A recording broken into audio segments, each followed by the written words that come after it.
He's the co-founder, CEO, and CIO of Unlimited Funds, a company that leverages machine learning to create affordable index replicas of alternative investments that typically charge the typical 2 and 20, and make these accessible through institutional products, namely ETFs. Named a 2023 Tomorrow Titan by the Hedge Fund Journal, Bob previously served on the investment committee at Bridgewater Associates, where he led Ray Dalio's research team and contributed extensively to the firm's daily observations. He also graduated from a small school called Harvard University with a BA in botany and economic history. I've been following Bob for a while. He does an uncanny amount of content on X or Twitter or whatever we want to call it now. I think he's got some really great things to share with us today. So without further ado. Thank you. I'm going to turn this on so you can hear me. You can hear me now. Thank you so much for, that's pretty loud. Thank you so much for coming out and taking a little bit of your lunch hour to hang out with me, talk about hedge fund replication strategies. This is our third or fourth CFA group that we've chatted with, and I love the CFA groups because you all have two key attributes that make for a great audience. One, you guys have a lot of skill and expertise in terms of thinking about asset management, and number two is you guys are curious and interested in innovations. And so I always like getting together with CFA groups to talk about the big evolution in replication approaches. I'll give you I appreciate that introduction. Basically, the gist of my background is I was a 2 and 20 asset manager for most of my career, almost 20 years, both at Bridgewater Associates, which when I left was the world's largest hedge fund, and also in running a $125 million venture fund that used systematic strategies to invest as well. And I saw through that process that 2 and 20 investment strategies, the reality is they're pretty good for the manager and not that great for the investor. And the reason why that is because 2 and 20 asset managers are very good at generating high quality returns. They're also pretty good at taking it for themselves, meaning that investors are not that much better off than they would be on their own. No offense to any 2 and 20 asset managers that are here. And so that got me to start to think about whether there was a way to sort of bring the concepts of diversified low-cost indexing, which has obviously totally changed stock and bond investing over the last 50 years, and bring it to the world of 2 and 20. And while there's a lot of work out there to sort of increase access to alternatives, which I'm sure you guys have all run into in one form or another, most of those efforts are actually adding to the fee problems, not reducing the fee problems. Because what investors need is they need better strategies at lower costs, more access at lower costs, not more access at high costs. And so our idea when we started Unlimited was instead of creating diversified products by investing directly in managers, what we do is we take our nearly 50 years of expertise having built hedge fund strategies and 2 and 20 strategies, pair that with modern technology and build products that infer how managers are positioned and then make that available in much more low cost products such as ETFs. And also with the benefit of those products being that they are available to any investor in any size, $20 or $20 million or $200 million. And if you have $200 million you're interested in investing, I'm happy to chat with you after this is over. And with the basic idea that there's no reason why every investor shouldn't have access to these high quality strategies. But to do it, to make it available to everyone, we had to do something unique, which was to build replications of the strategies. Because if you invest directly in the strategies, you pay the 2 and 20, you pay yourself something at least, and now we've got fees on top of fees on top of fees. And so our approach was instead to push forward what has been almost 30 years of work related to strategy replication, hedge fund strategy replication, that has really come a long way from where we were in the early 2000s to where we are today in terms of our ability to understand how managers are positioned and what they're doing. And so I think it's super useful, and other CFA folks have found it interesting to sort of get a sense as to what is that evolution and really revolution that has happened in replication approaches that's really serving as the foundation for what we're doing, but also a variety of different products that are in the market today. But before we get into that, I want to start with some of the challenges of directly investing in hedge fund strategies. How many folks here invest in hedge fund strategies in one form or another? We've got a few hands, a few of you. When you talk about hedge fund strategies, what the heck is a hedge fund strategy? What's a hedge fund? Separate from stocks. This is what a hedge fund return is. Take a look at that distribution. This is the last 3 years through the end of 2023. This is the return distribution, the manager return distribution of 3,000 managers in the hedge fund universe. So what is a hedge fund return? I don't know. What the heck? It could be -10 all the way to +30, right? In fact, the range of possible outcomes when you're investing in a single hedge fund is incredibly wide, right?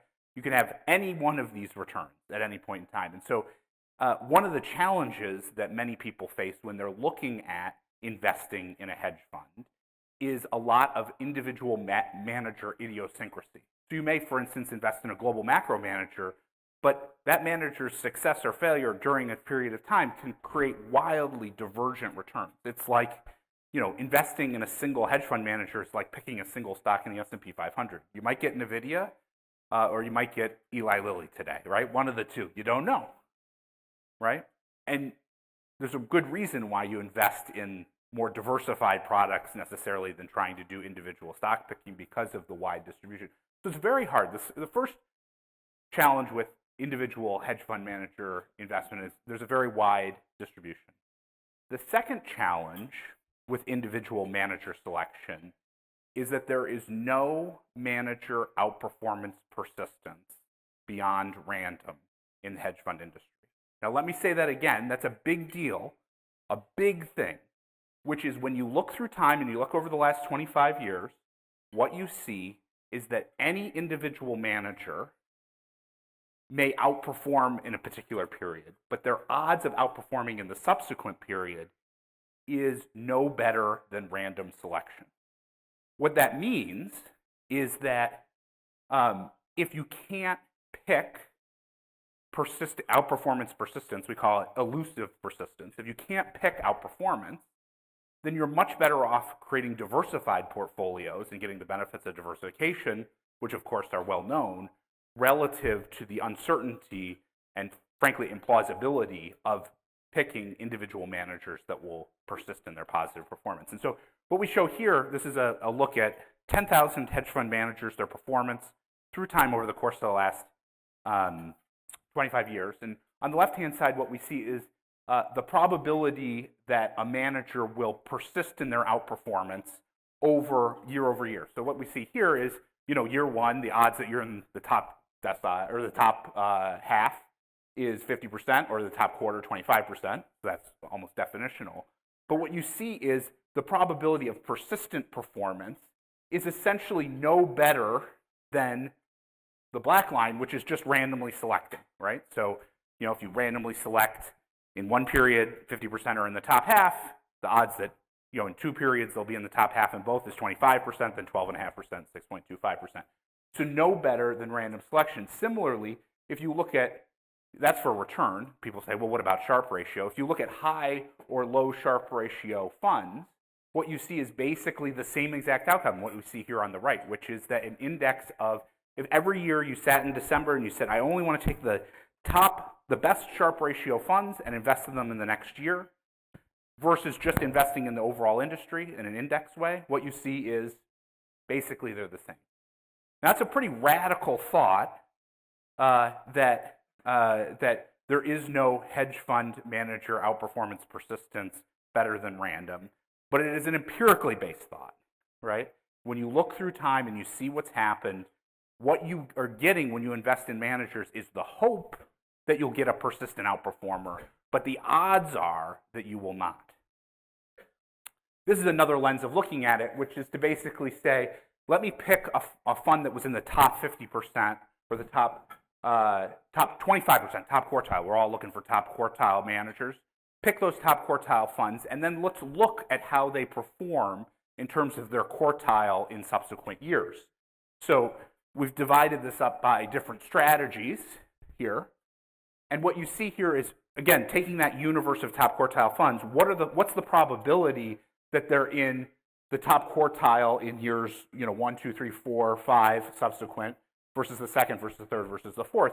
And the fact that these are basically on top of each other suggests, basically aligned with random selection here, suggests the fact that there is no manager outperformance persistence. If you pick a top quartile manager, the odds that in the second year, third year, fourth year, they're going to be top quartile is random.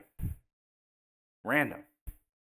And so that, again, another way to look at it, not only is there no outperformance persistence, but the probability that you're going to be in a top quartile manager in one year will be a top quartile manager in subsequent years is also no better than random. So that is another piece of evidence that suggests that individual manager selection isn't that great an outcome. So then the final thing, of course, when you're thinking about individual manager selection directly in hedge funds, which is a challenge, is the returns that investors see are pretty bad.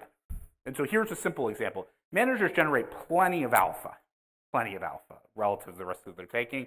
So this is a breakdown. This is HFRI, but you can take a number of different indices, and you just look at how does this, what is the attribution of returns over the last 25 years? And what do you see is that there's cash, there's some beta embedded in these strategies, a little bit of smart beta like trend following or carry trading, but there's plenty of alpha. I mean, 365 basis points of alpha on a strategy that returns roughly in line with the S&P 500 is pretty good amount of alpha that you'd want to have in your portfolio. Yeah.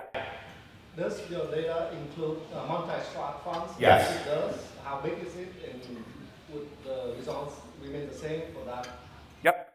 So multi-strat funds, everyone knows two names, Citadel and Millennium, but they represent less than 2% of the assets in the overall hedge fund industry today. And to be clear, back through time, they represent even much, much less. I mean, Millennium has had a 10x increase in their assets in the last 10 years, right? So they represent a very, very tiny portion of the overall hedge fund industry. When you look even narrowly at the multi-strat specifically, what you see is that there's names that we know, but if you look at the overall multi-strat industry, you don't see persistent outperformance better than random. Because remember, somebody's got to consistently outperform. And the question is it more likely than picking at random? So Millennium, for instance, has done pretty well, but the question is, are they good or are they lucky? Somebody's got to be lucky. And that's what you see at the overall industry level. So the challenge for individual investors, and particularly those who are taxable and who are investing through an advisor or through a platform, is basically all of this alpha that these managers create, the investor never sees. And the reason why they never see it is a couple different steps. First of all, the management fee basically takes 80 to 90% of the alpha that these managers are generating. Then if you're investing as a taxable investor, the combination of platform fees, paying Uncle Sam at top marginal tax bracket most likely, plus whatever an advisor may charge in order to invest in it, essentially erodes nearly all of the return that you see in these hedge fund managers. Now, some of you are in public funds, right? So you might, this story might be less relevant to you and you might be just looking at that. But even if you're just looking at the fee component, basically what you see is that despite the fact that the managers generate plenty of alpha, individual managers generate plenty of alpha, they basically take it all away in fees. And, that's not a particularly compelling investment outcome as a result. So, the individuals or the risk takers, you're putting all your capital on the line for the managers to make returns, right? You're taking all the risk as the investor, and the manager is getting basically all the benefit of the alpha.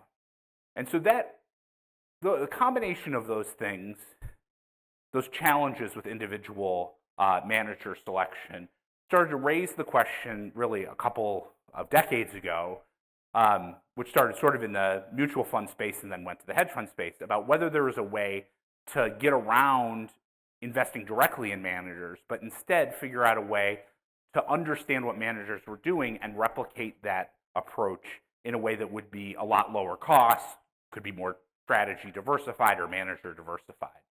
And there's been a lot of progress around this type of concept, which is replication. And so here, for regulatory reasons, we can't actually show necessarily our replication, but we can show some other people's replications that have made an effort at doing this. So here, Credit Suisse, 20 years ago, started the work related to replication. And you can see quite compellingly, if you just look at the HFR index versus their replication, it does a pretty good job over time, over the last 20 or 30 years, right?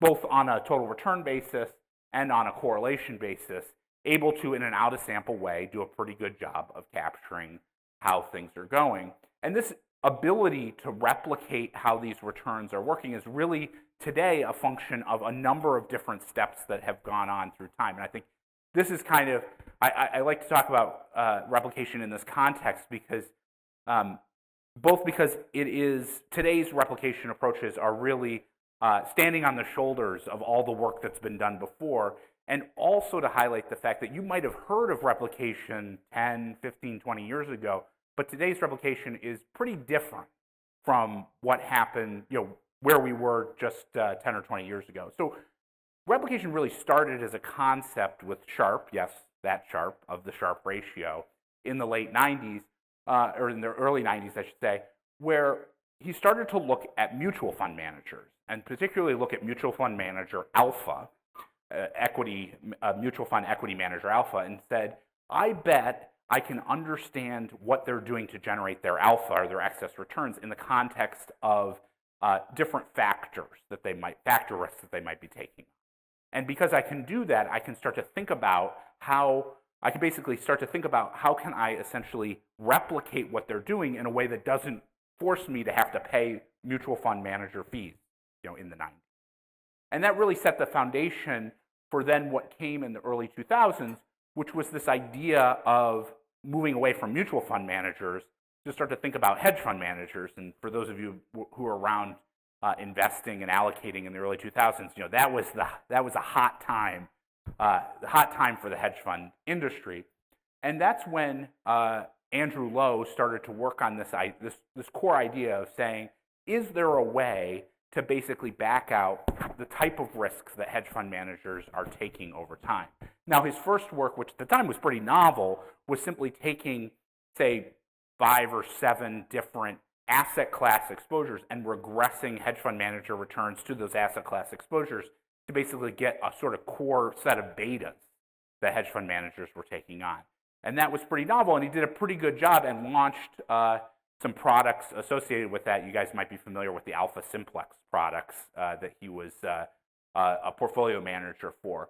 But that really sort of kicked off this idea. Now, that original idea was basically say, look at asset returns, look at hedge fund manager returns, regress the two, and get a set of betas. The challenge with that, of course, is that those sorts of approaches have very long look-back windows, right? So if you're looking at, say, hedge fund manager returns over the last 10 years, right, and you compare that to asset manager returns over the last 10 years, what you get from that is essentially the beta in the hedge fund industry, right? Because what that does is it basically says, what is the on-average exposure to those asset classes over that 10-year time frame?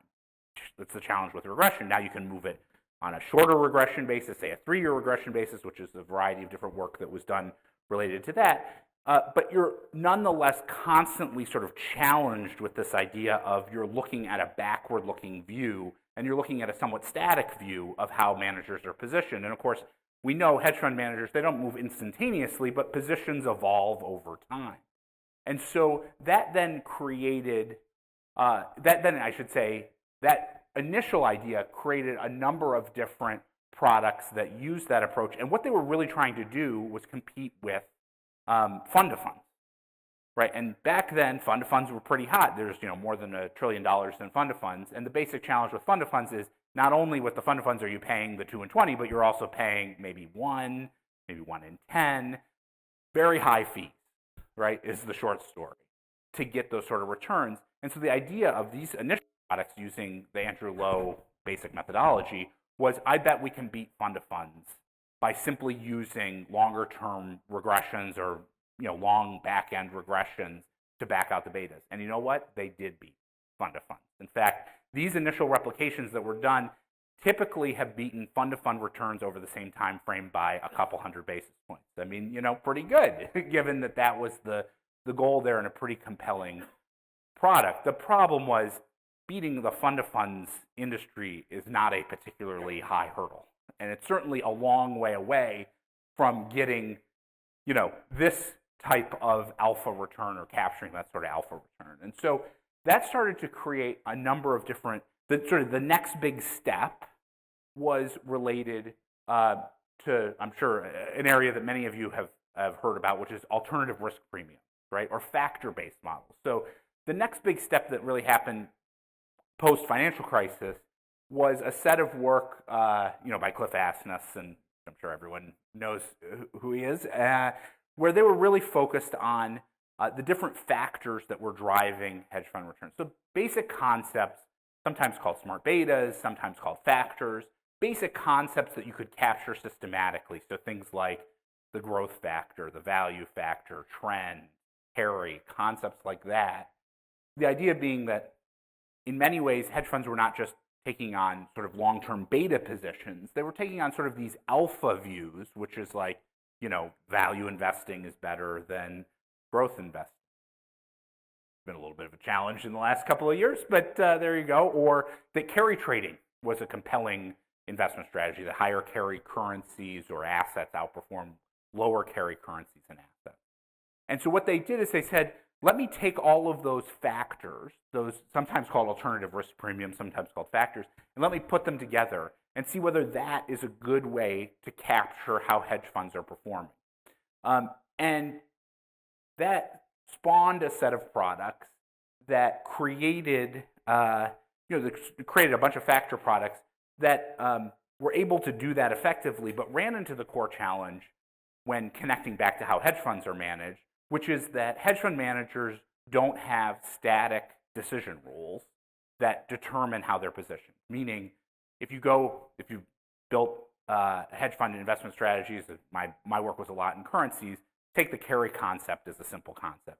Sometimes it's good to invest in carry, and sometimes it's bad to invest in carry. And there's good fundamental reasons why environments favor carry and environments are against carry. Well, if you just hold the carry factor constant, you're missing that evolution that managers are doing in terms of how they're thinking about the factors through time based upon the fundamental dynamics at play. Or sometimes it's good to invest in value, sometimes it's good to invest in growth. Sometimes it's good to have the small factor, sometimes it's good to have the big factor, as we've seen recently. And so many of those products, while they were sort of inspired by how hedge funds managed, they kind of missed the mark because they didn't really capture how hedge funds were positioned through time. And those static factors, in a lot of cases, started to erode. So things that looked like carry trading, as a simple example, had great performance in the early 2000s. But once everyone on the street knows that carry trading is a good alpha, let's say, then that just gets eroded away. And so these products have been challenged to deliver hedge fund-like returns, let alone replication of hedge fund-like returns. And so that started a trend essentially back to thinking about positioning. But when thinking about positioning, a lot of the positioning work was really limited by some of the computational infrastructure that was available at the time. We got more and more powerful regressions. We could run more and more quantitative tools as they developed through the 2010s. But we were constantly sort of limited by this idea of having to have look-back windows in terms of thinking about positioning. So you're always sort of behind the curve. Maybe you were weeks, months, years behind the curve, but you were always sort of limited. A variety of different approaches that were taken. So for instance, down there in the bottom, thinking about linear, nonlinear combinations of regressions, various different approaches that we're trying to apply these different approaches to try and understand better and better how hedge funds were positioned and how their positioning was evolving. And that created a set of products that came out that are actually, many of which are still pretty popular today, like the DBMF product or their DBEH product, which actually died recently, but was an attempt to basically use some of these more, I'd say, more innovative statistical techniques in order to extract how managers were positioned, particularly thinking about, say, managed futures managers or equity long short managers. But they all were basically limited by the core problem of the look-back window. Like, that is the core problem, right? Is hedge fund managers are moving their positions around. It's not instantaneous. It's any one manager, maybe day to day. But when you start to talk about collections of managers or indexing managers, you know, managers' positions evolve over time, and they're not instantaneous. They evolve over time. But one of the challenges is, how do you understand how they're positioned today, right? Today. That's what you want to know. Ideally, you'd know every manager's position today, and you'd basically just hold that basket of positions, and that would be your indexation. And that's really where, in the last couple of years, we've had a heck of a, I'd say, evolution or revolution in the quantitative techniques that are available as machine learning computational power has gotten increasingly effective. And so today, you can start to think about much more complex Bayesian models, as a simple example.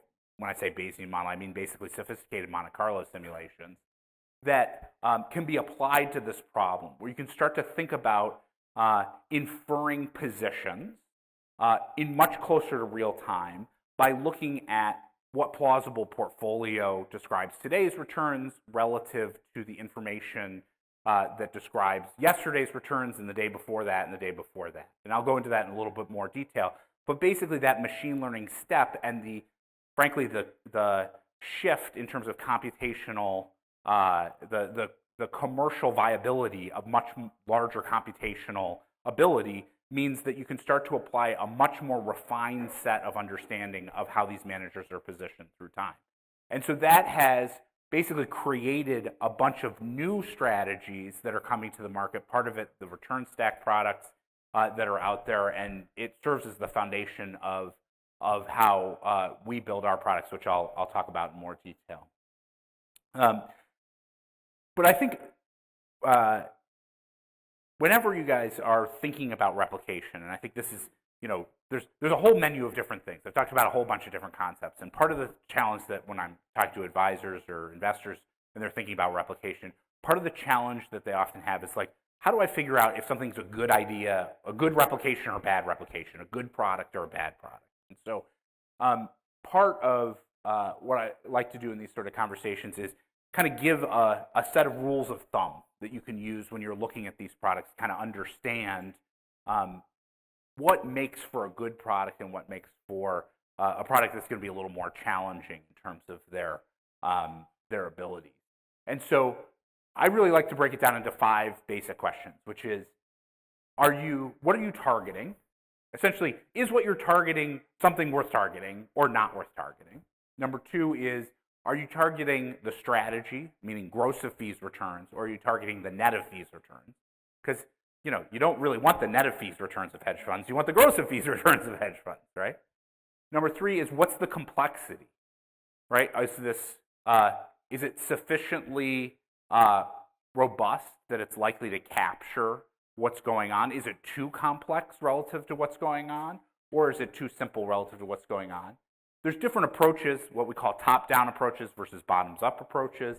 And finally, what is the sort of data and analysis that they're doing, and what is the delay in terms of their inference of in terms of their inference on positions? And so if you look at these 5 things, I think they really help you understand and be able to sift through. When you hear replication, you can go a level below and say, what does that actually mean?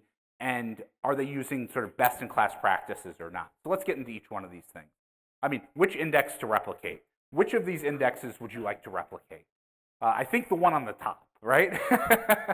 And I think that, you know, while that sounds like kind of a silly thing to say you should replicate the gross of fees returns, not the net of fees returns of hedge fund strategies, many hedge fund replications through time have focused on replicating the net of fees, right? And you don't want to replicate the fees, you want to replicate the strategies without the fees, because that's what you're trying to capture for the investor. And so often what you'll see is, certain products will be like, well, we're targeting the HFRI net index, let's say, which is meaningfully worse, loaded with 2 and 20, or we talked about that one product, that set of products that was trying to compete with or replicate fund of funds returns. Those are not the returns that you want, versus ones that target, in this case, I show HFRI, but the basic idea of targeting or looking for replications that are targeting the strategies. Remember, hedge funds don't have a strategy problem.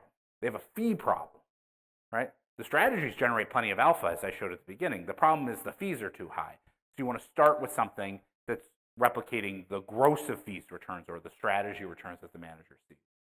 Now, the second step to take a look at is to start to think about, or I guess this is the third, is start to think about what is the complexity of the product that's going on. And so necessarily when you think about hedge fund replication or what hedge funds are doing, you're like, well, I know that hedge funds do everything from, invest in idiosyncratic, on the run, off the run, bond trades, all the way to credit trades, to currency trend following. There's all sorts of stuff that hedge funds do. And so can you capture every single thing that a hedge fund's doing? And the answer with replication is no. You cannot capture everything that a hedge fund's doing. But the question is, can you capture most of what a hedge fund is doing by understanding their risk exposures? And so this is I think a great example. This comes from Andrew Beer at DBI, who runs a hedge fund replicator, DBMF, which replicates trend following or the SocGen CTA index, an index of CTA strategies. And what you see over here on the right-hand side is that his replication on this right-hand side is a 4-asset replication. So with four simple assets, and those positions shifting through time, you can basically capture 90% of what goes on in the SocGen CTA, right? And that's an important insight. And the reason why that is that one of the basis of basically every replication is, no, you can't capture every single position and every single trade and every single exposure. But what you can do is you could capture essentially the related exposures to how those hedge funds are managing. So, you don't have to, if you're trading, for instance, you're creating a replication of managed futures trading, you don't have to understand, China positions and Brazilian positions and, Korean positions and all these things. You can trade the EM block, and it's pretty good at replicating how, in general, those managers are positioned. Or, you don't have to trade every commodity under the sun. If you get gold and oil, and copper, you've basically covered the exposure. And so that's what this sort of like crazy chart here on the right-hand side is saying. Let's take every one of the 200 plausible futures contracts that CTAs could manage. Well, if you just use, say, 12 of those 200, you basically capture 90% of the risk that's out there from those managers. And that's pretty good, because remember, the idea of a replication is not a perfect replication. It's something that's compelling, a replication that's compelling relative to the fees you're paying, right? That's the key trade-off, right? Imperfect replication with much lower fees and more tax efficiency. Another way or another dynamic to think about when you're thinking about replication is the way in which it's approached. So often, and this is a framework that Corey from Newfound Research, who runs a hedge fund replicator, has laid out. Basically, this idea of top-down replication versus bottoms-up replication, and they're different in different. They can both be beneficial, right? But you want to think about them differently in the limitations and whether what you're trying to target, whether it makes sense to use one or the other. So a returns-based replication, which we've talked about already, which you can often think about like a top-down replication, basically looks at the return information that you're seeing and says, let me back out how managers are positioned as a function of that, right? And so a simple example is, you can basically look at the basket of securities that matches the returns that you're seeing and try and get as close as you can to the returns with a basket of securities that you think are basically in the investment universe. Now, the good thing about that is that it's agnostic to the underlying process. And I think that's really important because processes change. If you've been in a hedge fund seat, you know that processes change. They change because you're constantly investing to evolve those processes, right? Say you're a systematic investor, you're constantly figuring out what's the next way you can mine new alpha and new alpha and new alpha. So there's a natural evolution that's growing through time. And the second thing, which is really important when you're thinking about returns-based replication, is that at any point in time, your process may change. So often, like a perfect example is COVID. Like when COVID happened, lots of people changed their positions. And the reason why they changed their positions was because there was a global pandemic. Well, that certainly wasn't in most investors' sort of core thinking about how to manage money up until that point. And so if you were just replicating their process, right, you wouldn't be taking into consideration that their process might change given the particular circumstance. So it changes over time and it changes given the circumstances. And so that's some of the advantages of a returns-based replication, right? Focusing on the returns and trying to back out how they're positioned from the returns. The challenge with it is, by definition, it's backward-looking, right? Meaning, by definition, you have to be looking at some set of information that in the history and be backing out how managers are positioned. Now, you can, as we talked about, there's sort of various techniques to get that closer and closer up to date, as close to up to date as possible, but it's still by definition going to be backward looking to some extent. On the other side, on the right-hand side, we have a process-based replication, or I think often called sort of a bottoms-up approach, which is basically say, what are those decision rules? And let me create a model portfolio based upon the typical decision rules. And so the good thing about that is that it's not particularly sensitive. It's not particularly backward looking, right? Because let's say, you think that trend following managers take a 1/40 of the price action in order to generate their position. Well, you know what that is every single day, right? You don't have to have a whole bunch of back history to do that. So you can literally replicate how they're positioned. Or say you look at equity long short managers, you say they buy high free cash flow companies. Well, every day you can say, what are the high free cash flow companies? And let me invest in those companies to create my replication.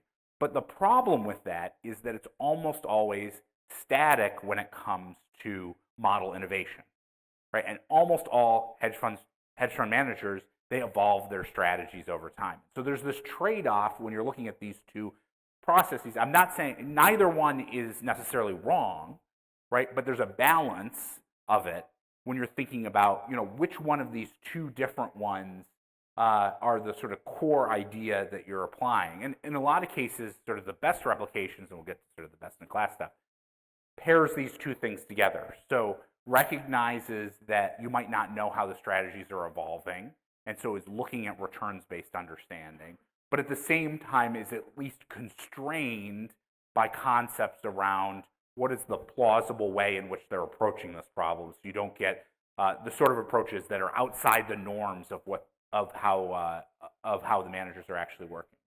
And so when you look at these different approaches, the best practice basically across each one of these is when you're saying you target a hedge fund index or a fund of funds index, you target the hedge fund index. When you target the gross of fees returns or the net of fees returns, you want replications that target the gross of fees returns.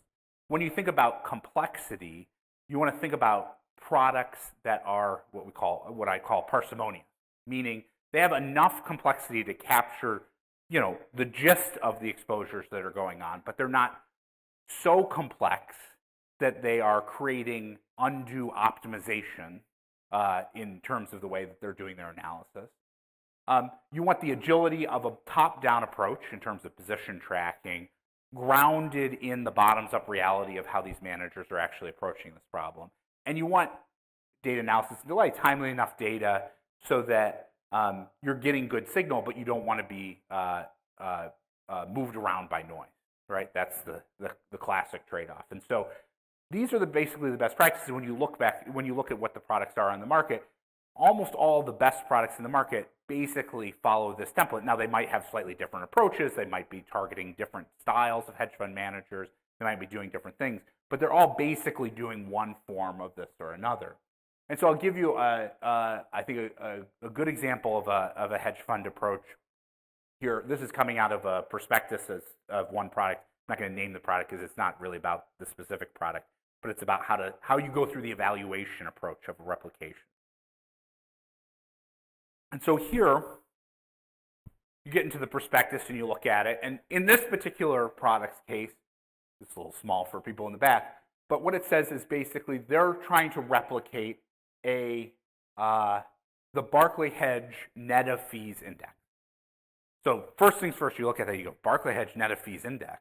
Ooh, why are you targeting a net of fees index? That's not a great target strategy to have there, right? But this is a product that's got hundreds of millions of dollars in it. So this is not a small, corner case product. This is a major product. Then you start looking at the top-down versus bottom-up approach. And for those of you in the back who can't read all this different text, what this replication approach does is it takes the full universe of 3,000 ETFs is basically what it uses. 3,000 ETFs that are of a minimum size and have enough track record, but are basically 3,000 possible assets in the world. And it takes those 3,000 possible assets and pairs them down to about 120 different assets based upon, or 150 different assets based upon what looks like alternative possible exposures in terms of their asset class. That's what it says. Basically says it has an asset class universe of roughly 150, give or take, different assets that it's looking at. 150 assets is a lot of assets, right? When you're looking at the total universe, if you just go back to here, basically, you could basically track the whole managed futures index with 4 assets, right?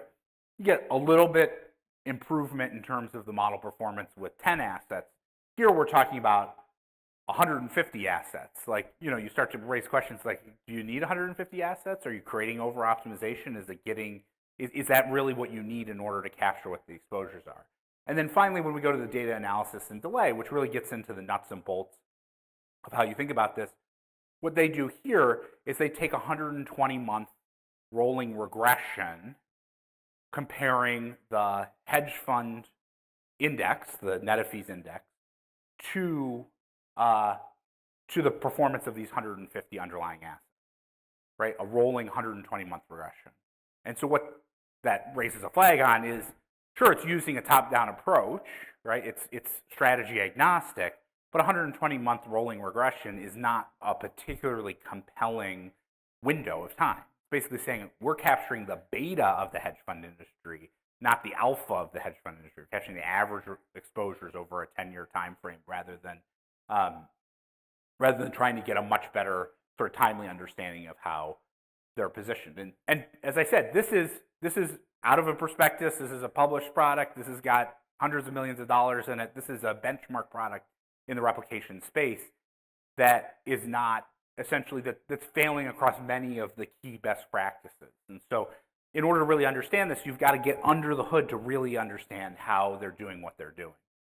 So one of the things that's pretty neat, and we talked about a little bit about this in the sort of the history, is just how much machine learning approaches have really opened up the door to our ability to understand how managers are positioned in a pretty timely way. And so in a way that 3 or 4 years ago just was not commercially viable. And so basically any of these approaches start with a core concept of saying, hey, I can look at the returns, I can look at I know what sort of assets this manager is trading, I know how they've performed over a time frame, and I can basically back out how they must be positioned. And you folks who have followed active management for a long time must do this all the time, right? You see a manager's performance, I know they're equity long short person, I know that they have underperformed the index, I know they're overweight value stocks, right? Like that's the sort of thing that commonly occurs. And so what you can do using machine learning is basically take that approach and just think about it in a more computationally rigorous way than just eyeballing it. So here, this is a simple example. Global macro, as an example, global macro managers this is in the first quarter of 2022, they generated 8.6% of gross of fees returns. We know that they basically trade these assets. This is oversimplifying, but you get the basic point. They trade these assets. We know what the returns of those assets were. This is the Ukraine invasion. period. You know what those assets are. And so what you can do is you can just create a set of positions that creates a set of return contributions that describe the returns that you're seeing during that period, right? The challenge is there's lots of these different positions that can create lots of different return contributions that describe the returns that you're seeing. And so one of the neat things about bringing machine learning approaches here is to say the universe of these positions is not random, meaning a manager's positions in one period is continuous to their positions in a previous period, right? And so what you can do, you can start to think about is there's not any set of manager positions here that define how what drove those returns. Because if you look at the previous period's returns, there must be a set of positions that are adjacent to these positions that drove that previous period's return, and the previous one before that, and the previous one before that. And so there's actually a lot of information value in the path of returns, giving you an understanding of what is the highest probability solution to the positions that are describing the returns in close to real time. And while this is shown on a quarterly basis just because it's easier for illustrative purposes, you can get down to single day performance, timely daily performance of index returns of hedge fund managers to really understand day by day how are they positioned. And so one approach, a machine learning approach on this is you basically sit there and you say, let me take for every major hedge fund strategy, global macro, equity, long, short, et cetera, let me take what are the 10 or 20 core exposures? What do global macro managers trade? They trade, fixed income, currencies, commodities, equity indices, et cetera. Equity long short managers trade sectors, factors, geographies. Define those, compare those to the index gross of fee returns, create these probabilistic distributions by saying, okay, well, what are the positions that could describe today's returns? What's that universe of positions? But narrow that set of positions to be able to say there's a highest probability portfolio because it has to be adjacent to the returns that you're seeing in the previous period that describe the returns in the previous period, in the previous period, in the previous period. And from there, you can start to create portfolios of assets that describe how managers are positioned in close to real time. And with that, basically create a stepwise increase in the ability to track how these managers are positioned in close to real time. This is an output of that feedback. That's pretty bad. This is an output, for instance, of how of what we can do now with machine learning approaches, which is it's a little small for you guys in the back, but this is basically all of the 50 biggest assets in the world that hedge fund managers are exposed to. And we can start to see in real time, are they overweight or are they underweight various stock sectors, various geographies, things like credit assets, commodities, and currencies, and get a real-time sense as to how they're positioned, and also start to get a real-time sense of the momentum of those positions and how they're changing. Now, the thing that's really interesting about this, which, and I'll wrap up in a minute and take your questions, the thing that's really interesting about this approach of indexation is that typically when you invest in a hedge fund manager, how do you think about the portfolio contribution of a manager or return stream that looks like this? The answer is you can't really think about it, right? This is noise, right? This is noise. There's no way to understand, in each period, it might be positive 10, it might be negative 10, it might be positive 30, it might be negative 20, right? A lot of noise. From a portfolio construction standpoint, it's very hard to think about how do you construct a portfolio when you have such a noisy return stream. But when you start to think about indexation, when you start to index alphas, index hedge fund returns, you can start to think about what are the return properties of those alphas. And I think this is pretty interesting. In the same way that stocks and bonds, they have return properties that are connected to macroeconomic events. You can start to think about, or macroeconomic dynamics, growth is good, stocks go up, growth is bad, stocks go down, to oversimplify. You can start to think about what are the sort of alpha return properties, right? When you index alphas, you can start to think about alpha return properties. And you can start to connect those to fundamental dynamics. So for instance, when you think about equity long short managers, a lot of them have beta in their returns. But if you strip out the beta and start to think about alpha, there's times when there's good reasons why equity alpha should do better, for instance, and times when it should do worse. For instance, when there's high cross correlation between individual stocks, that's a bad time for equity alpha.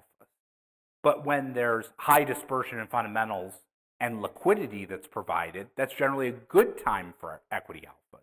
Similarly, if you think sort of late cycle, that's generally a better time for trend following strategies, whereas earlier in the cycle, it may be worse. When you get a turning point, it may be worse for trend following strategies. And so you could start to go through this process of starting to think about what is the best way to combine these alphas based upon the macroeconomic environment. So early cycle, you get equity alphas that do pretty well, whereas as you get to later cycle, things like global macro and managed futures do a lot better.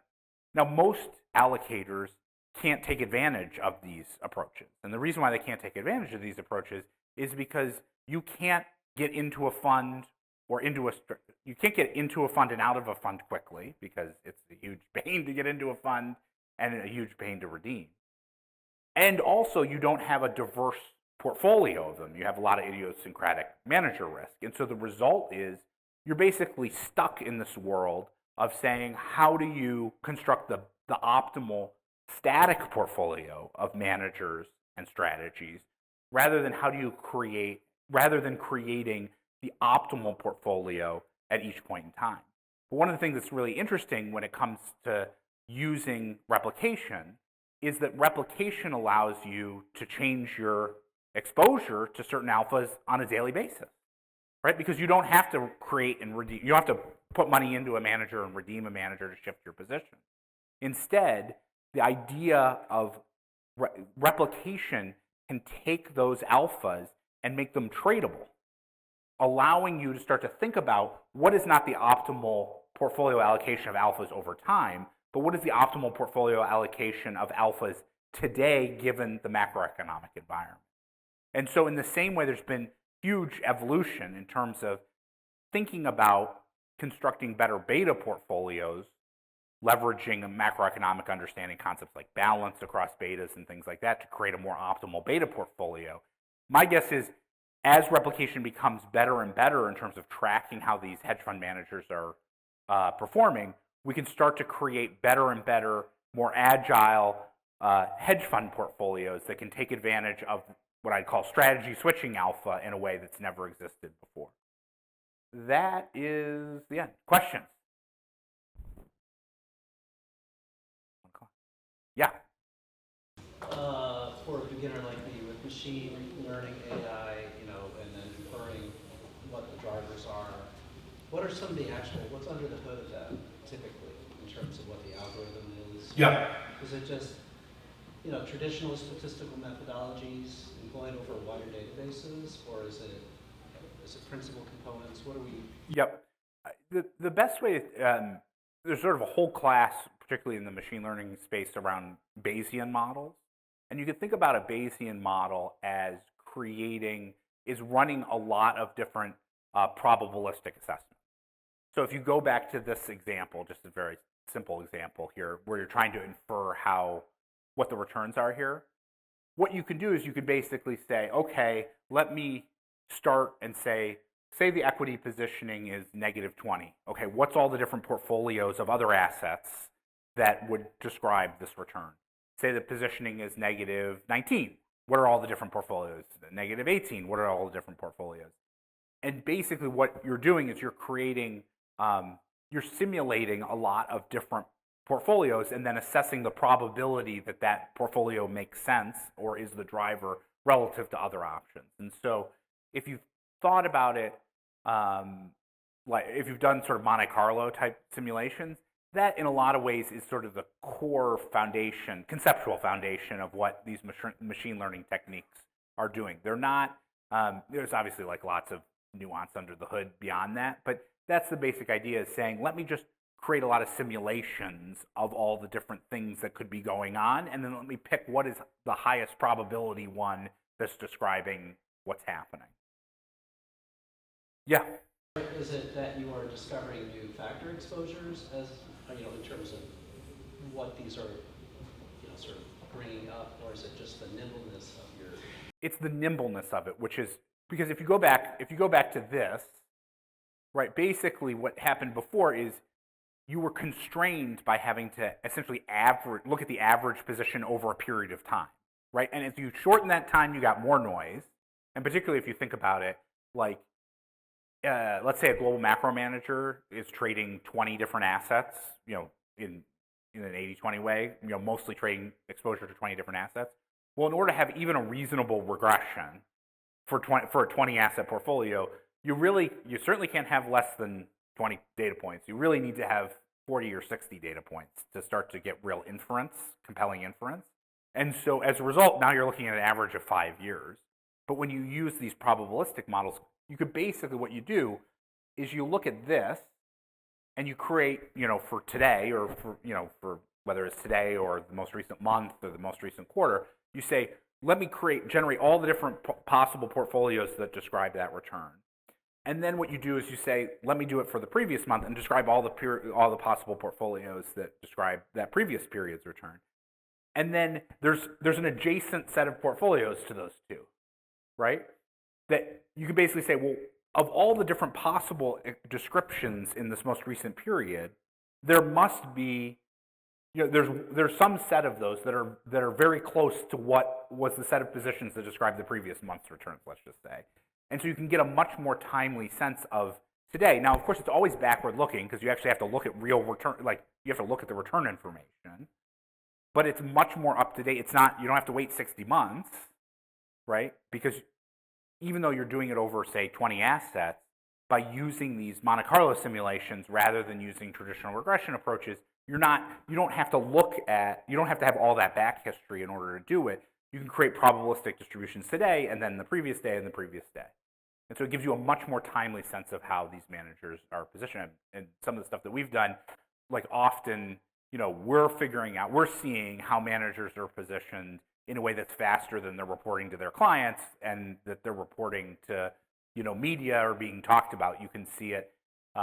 We can triangulate how we're seeing the managers positioned with market action during key turning points, say when there's the big Russell 2K rotation that happened earlier this summer, or during the SVB circumstance where there's an acute hedge fund deleveraging during that period. We could actually see in real time how the market outcomes looked like how they were positioned in real time, faster than anyone was even talking about how they were actually positioned.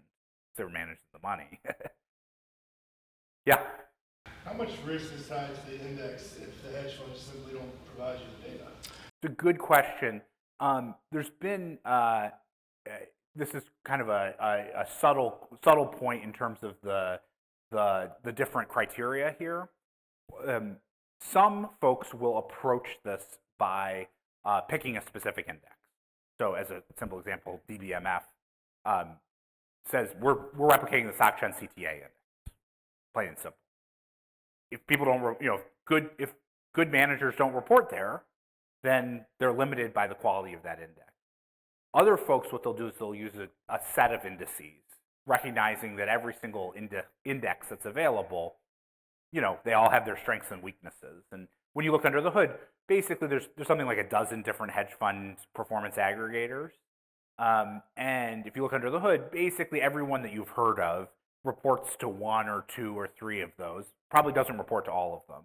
And so part of the way that you can become insulated from being overly reliant on one particular index and the reporters on that is to basically look at all of them. And that's an approach that we've used, and some of the more recent replication approaches have used that, basically looking at all of them together.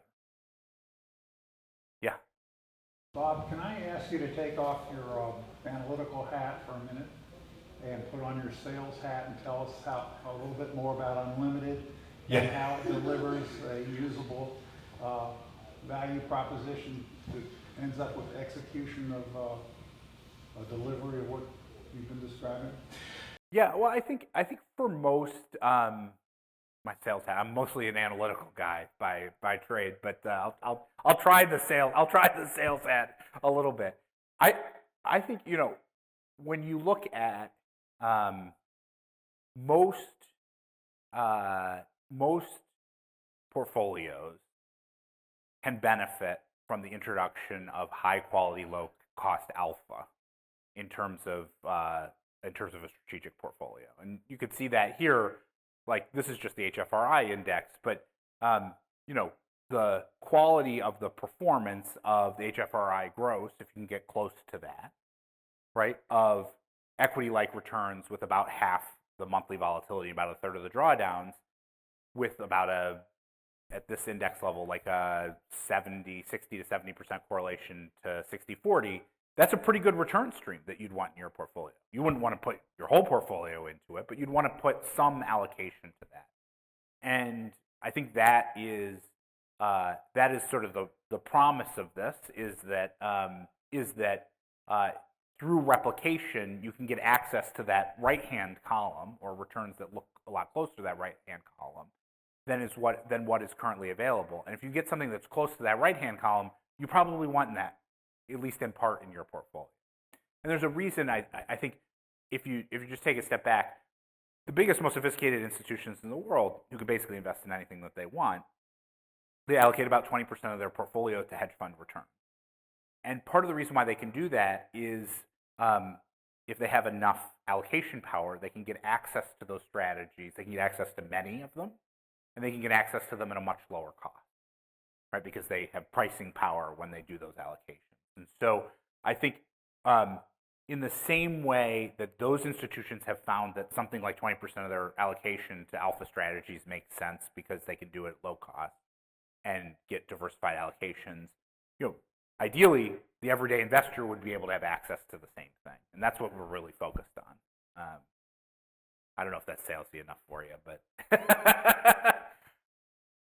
and I'll say one more thing on the sales side, which we don't have the charts here, but talking about that right-hand side, everyone's like, yeah, sure, if you can do that, great. I'd love to have that return stream, but can you do it? We've been in the market for a couple of years, and we've done exactly what we've targeted doing, which is, pretty compelling given it's a new strategy and we've had incredible market volatility and we've gotten right on the hedge fund industry returns as a function of that. Right. Other questions? Yeah. How does Ray Dalio feel about what you're doing? Well, Ray's not managing money anymore. No, he's is an investor in Unlimited, and yeah. I mean, I think part of the challenge, let's say, of bringing something like this to the market, which is basically a challenger to all the hedge fund industry that's out there, is that you have to be kind of an odd duck to create this, because everyone who's incentivized to create low-cost replications of hedge fund strategies, the Vanguards of the world, they don't have the skill set, right? Because if you have the skill set to run 2 and 20 money, you would go run 2 and 20 money and get paid 2 and 20, right? But on the flip side, the 2 and 20 asset managers that are out there don't really have incentive to build this and undermine all their products, right? Because it's just basically saying, hey, look, don't buy our expensive product, buy our cheap product, right? But so they obviously are not economically incentivized to do that. And so you really, to do this well, you have to be an outsider, right? You have to have had the years of experience having built these strategies, and at the same time, you have to have the incentives to bring low-cost products to the market. So, we're odd ducks in that way, but it gives us an advantage. Yeah. So if you iterate, you gain market share. The smaller players don't have scale advantages. They fall out of your data set. Yes. You're left with our, and then what's the next iteration and the next iteration? Yeah, I think it's an interesting question where if I look probably over the next 10 or 15 years, in the hedge fund industry. I think we're basically going to get a big bifurcation, which is there's going to be a lot of managers where it doesn't make sense for them to be charging, for them to have assets when they're charging 2 and 20, and they will fall out. They will lose to replication, right? And what will end up happening is much more likely that you'll get concentration into better and better products. It's not clear any one manager will outperform each other in that mix, but you'll get basically underperforming or poor quality managers relative to performance, relative to fees dropping out, and a concentration in better performance or better strategies. And that actually, from a replication perspective, is a good thing. Because if you're replicating the index, if the index is improving by dropping out managers that are bad relative to their fees, that's actually a good thing for you, because then you're just targeting better and better returns. And so I think we're going to be in this interplay where there's still, of course, going to be people going out there and trying to find great hedge fund managers and investing in those directly, but increasingly seeing replication basically taking the beta in the same way, there used to be the vast majority of assets were in mutual funds, actively managed mutual funds, and then, basically that's being eroded away by, passive index ETFs. We're probably going to see basically the same dynamic in hedge fund. Yeah. Are factors invented or discovered? And in what decade were the last 3 factors invented or discovered? Well, as a person who's built systematic macro strategies, what I'd say is that factors aren't necessarily in and of themselves truths. Meaning, factors are lenses to see the world, right? So you might like high cash flow companies. That's a lens to see the world. In almost all circumstances, there are times where that sort of company, where those assets you'd expect to do better, and there's certain times when you expect it to do worse. And so I think there's been a big focus. I mean, if you just go back to French 5-factor, et cetera, small factor was supposed to be the panacea. And how has that turned out over the last 20 years, right? Not very good, right? It's been a terrible factor. Or value is supposed to be a good factor, but it hasn't turned out that way. And I think what that highlights is that often people perceive factors as truth given certain market environments, when the reality is the factor is not the thing that causes positive or negative performance. It's the fundamentals that are often exposed by people looking at the factor. Meaning the factor is like one step removed from the actual underlying fundamental reasons why a particular type of company or strategy does well or poorly. And that's why, in part, what we're looking at here and how most replications have moved is that most of them are focused on trying to have that agility of the top-down approach, recognizing that the sort of structural factors are not what drives the returns over time. It's the positions that are moving around that might be using factors as slices, but the positioning is moving around rather than being static. So does anybody come up with a new factor in the last year? Well, I don't know. Yeah, the NVIDIA factor. The NVIDIA factor is the factor. You know that there's going to be an AI revolution by NVIDIA. No, I don't think it. I think the process, having been sort of in the alpha mine, right? It's very rare that there's some grandiose thing that no one's ever thought of that is driving how markets are working in a short to medium term time frame. It's much more incremental edge and incremental edge and incremental edge that you're constantly trying to compound. And so, there isn't an obvious factor that's out there. Other question? Yeah.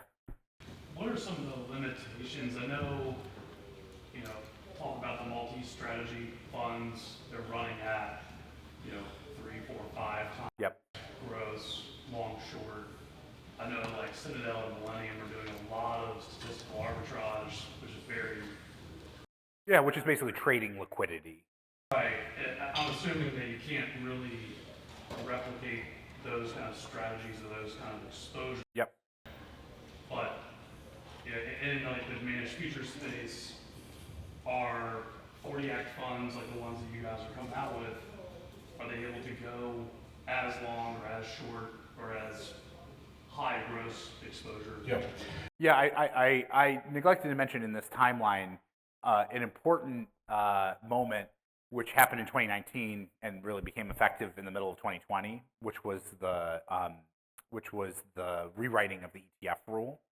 It happened in the middle of COVID, so only the ETF nerds were really focused on what was going on. But basically, what it allows you to do today, which is pretty different from even 5 years ago, is to run much more sophisticated strategies in the ETF wrapper with a couple of common sense limitations. So you can run multi-asset, multi-factor, you can leverage, you can use futures, you can use swaps. You can basically use many of the assets that are available, as long as you adhere to pretty common sense risk control rules. So like low probability, less than 1% probability you're going to lose 30% in 20 days, which like you shouldn't lose 30% in 20 days, otherwise you're running too much risk, as well as some liquidity rules. And so what that allows you to do, there's a lot of flexibility afforded by that. And a lot of flexibility even to take on meaningful leverage through futures contracts, meaning meaningful gross leverage. So like DBMF, as a simple example, probably has something like 300 or 400 gross leverage. In the product, it's not a particularly risky product. It just has some positions that are short and some positions that are long. The main things that you can't do, particularly in the 40 Act wrapper, is you basically can only trade once a day. This is that in terms of your portfolio. And even then, you really shouldn't be trading once a day. And so what it means is that there are certain, I'd call it micro strategies, liquidity strategies, you can't take advantage of. So if you're, the classic Renaissance strategies of, which are, I'd argue, are closer to market making than they are to hedge funds, directional hedge fund positioning, plus some of the strategies that some of the more sophisticated multi-strats or Citadel are doing, stuff like that. You can't really replicate that. But that stuff represents like fractions of, that's a few percent of the overall market. Like the vast majority of hedge fund managers like take directional positions in assets you've heard of that are, major liquid assets in the world. And the other thing is you can't really trade illiquids, somewhat obviously in a 40 Act product, though most hedge fund managers aren't trading really illiquid stuff in their portfolio. I mean, look, there's $5 trillion of assets allocated to hedge funds. You basically have to trade the 60 or 70 largest liquid markets in terms of your exposures when you have $5 trillion to be invested because, the assets are that big. You have another question?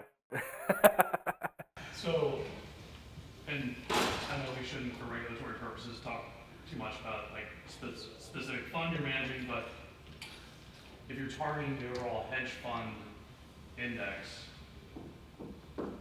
that I'm assuming is more kind of like a market cap weighting or an AUM. An AUM weighting, yeah. Is there a more optimal weighting? I know that your work at Bridgewater, you probably did a lot of weighting of alphas and what betas you want to combine. Are there better approaches to deploy? Yeah. If you just look at the reality is that just looking at the strategy AUM weighted indices or even or the publicly announced, publicly reported indices, there's too much equity beta in these strategies. And lots of hedge fund strategies have less equity beta in them. And so you probably, we started by creating an index fund, a strategy AUM weighted index fund, mostly to basically prove the technology out. And now are starting to think about what are the underlying sub-strategies, how do you package those in a more effective way. And in particular, like a very simple thing, which we wrote a blog post about, which you guys can check out on our website, which is if you pair managed futures with diversified alpha, which essentially what is in that gold line, like that's actually a pretty good return stream. That package is pretty good. Just combine them 50-50. You know, you get a lot of the diversification benefit, reduced correlation, you know, on a prospective basis to 60-40, improved risk return, and you get like a sort of a nice little alts bucket with just that sort of move. Yeah. So just like with like CTA performance, looking at the last like, I guess 5 to 10 years, obviously the rocket stock and bull market has caused a lot of these indices to underperform. Yep. Right, looking at Sharp, maybe not. But so what's your confidence, or how do you think about alpha persistency as it relates to something like the HFRI or the 20 indices out there? Do you have more confidence that Sharp is stable and forecasting stable going forward, or is market getting more efficient? Yeah, well, I think whenever you are comparing, for instance, to stocks, like we've had in the last, you know, post GFC, let's say, you know, the single best time for stocks in history, single best 15 years of performance for stocks in history. Could that happen again? I mean, it could, right? The question is that something, how much do you want to bet on?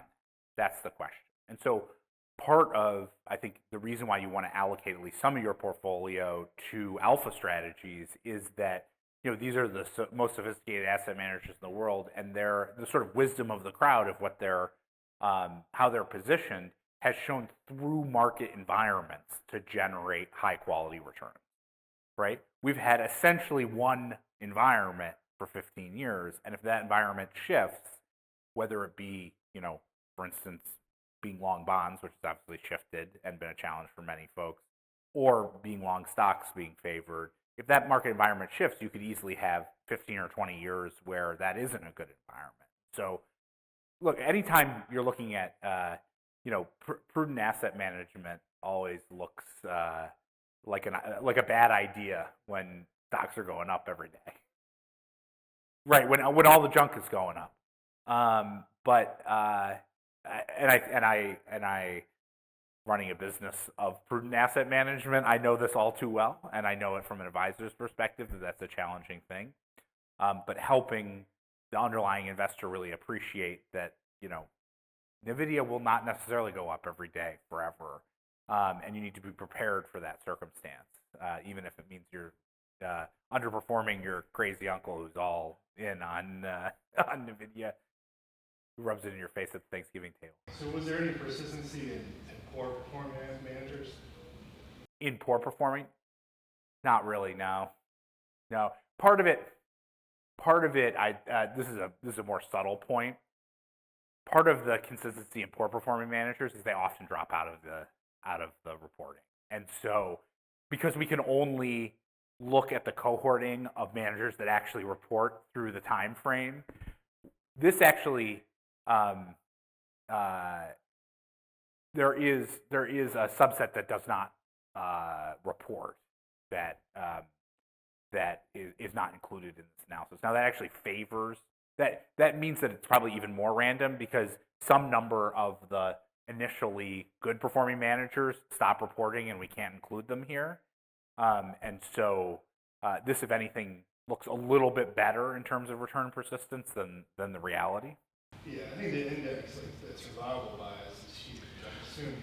That survival bias is huge, but the survival bias, it's really important to recognize if you're replicating the index, the survivorship bias is a positive for you, not a negative. Because what it means is you're trying to replicate an increasingly better than actually realized portfolio of managers. So it's good for replication and bad for realized, you know, for it's overstating how good you can be if you actually invest in the managers directly, but it's actually good for replication because you're getting a better than reality portfolio of managers because you're getting those crappy managers dropping off. Unless the index deletes the management left. Yeah, we could go into the nitty gritty of index construction, but basically what happens is managers report until they don't do so well, and then they stop reporting. That's basically how it works. And you could see like literally under the hood in the individual like you could see the constituents and how that works. Like I know one large scale asset manager that used to report to a lot of hedge fund indices that entered a period of pretty mediocre performance the last few years and just stopped reporting. Yeah. So given, the winter for hedge funds and anything that isn't just 100% long, has there been an increase or a decline in the manager universe that you would expect, or is it still? Yeah. There's kind of a boom of manager fund creation, let's say, in the sort of 05 to 10 period. And since there's been a bit of chilliness in the hedge fund industry, funds outstanding has basically been flat,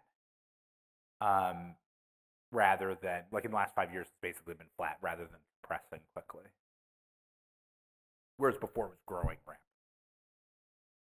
So it goes to like from here to kind of flat, where creations and shutdowns are basically neutral. All right. Well, these are the hangers on here.